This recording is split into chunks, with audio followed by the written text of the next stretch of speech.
may ginagawa po ako dito na isang desk fan. Ang problema nito ay naugong lang at hindi gumagana. Nagpalit na po ako dito ng shafting at bushing. Papalitan din po ito ng kapasitor. Yun po ang naging problema. Ngayon po ay paano naman mag-align ng rotor dito sa stator. Tapusin niyo po ang video na ito at ipapakita ko po dito kung ano ang simpleng proseso. Pero bago yan, shoutout po muna sa lahat ng aking mga subscribers dyan. Maraming salamat po sa inyong pagtitiwala. Sa mga nag-like and comment sa nakaraang latest video ko, katulad ni na Sir Gregory Tagonon, kay Sir Lorenzo Advincula Jr. ng Tansa Cavite, Joey Pistola ng Pangasinan, Hiner Marrero ng Antipolo City, Jamal Boy ng Malaysia, kay Sir Cipriano Formanes ng Tudela, Camotes, Cebu. Shoutout po sa inyo dyan sa Cebu. Kay Sir Bobby Redoblarejero ng San Ildefonso, Bulacan. Maraming salamat po. Mega shoutout po sa inyo lahat. Paano ba mag-align ng rotor sa stator ng electric fan? Ganito lamang po ang simpleng proseso. Ganito lamang po ang gagawin. Kung napalitan na ng bagong shafting at bagong bushing, langisan po ito para sa lubrication. Ayan, may langis na siya.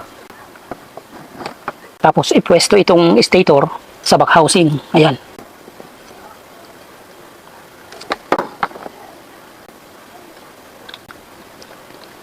Okay, nakapwesto na. Tapos ibalik na yung blower spacer. Ayan, sa bandang likod ng rotor dito sa shafting. Tapos lagyan ng isang spacer. Ayan.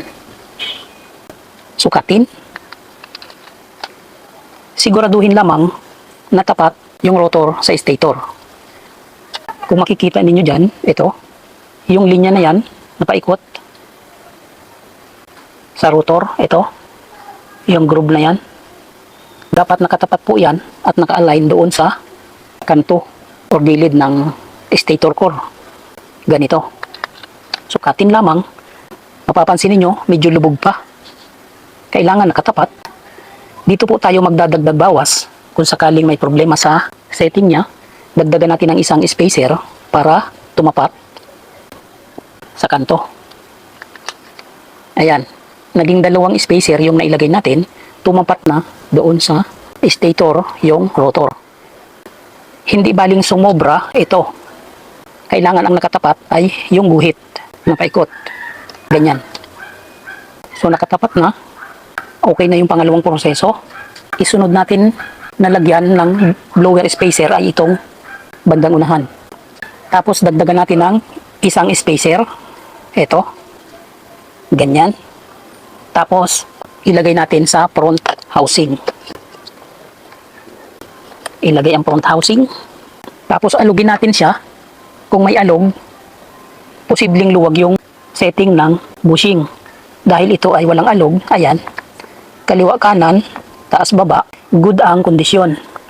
Ngayon, subukan natin na saksak bunot, ganun. Ito, yan, medyo malaki po ang clearance, napapansin niyo yung blower, oh, pumapasok ng malayo. Malaki po yung clearance, dapat maliit lamang po ang spacing niyan, manipis lang. Kung maaari ay isa or dalawang manipis na spacer ang sukat. Ito medyo maluwag ito. Dahil isang spacer pa lang yung nakalagay doon, dagdagan natin ng isa. Ito. Medyo manipis po yung ilagay natin. Yan. Tapos saksak bunot. May clearance na maliit lang. Okay na yan. Pag nilagyan na po ng 4 na tornilyo yan sa bawat kanto, sisikip pa yan ng bahagya. Kaya okay lang yung ganyang clearance. Kung okay na ang setting, alignment, lagyan na po natin ito ng 4 na tornilyo sa bawat kanto. Dito, lagyan lang ng 4 na tornilyo. Ito, at sa katapat yung isa.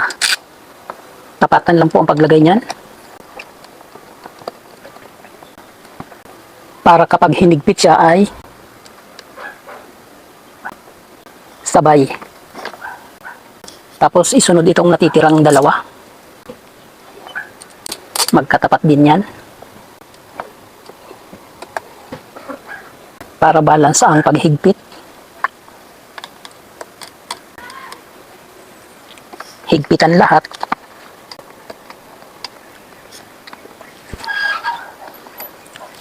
Okay. Ayan.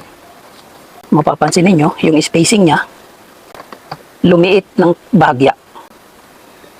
Walang alog, kaliwa kanan, taas baba. Okay. Pagkatapos pong higpitan yan, kailangan po nating kumpirmahin na may pre-wheel yung shafting. Ayan. Matigas ikutin po, medyo sikip. Ang sikreto po dyan ay ganito, para lumuwag. Paluin lang ng martilyo dito sa bawat kanto para ma-reset.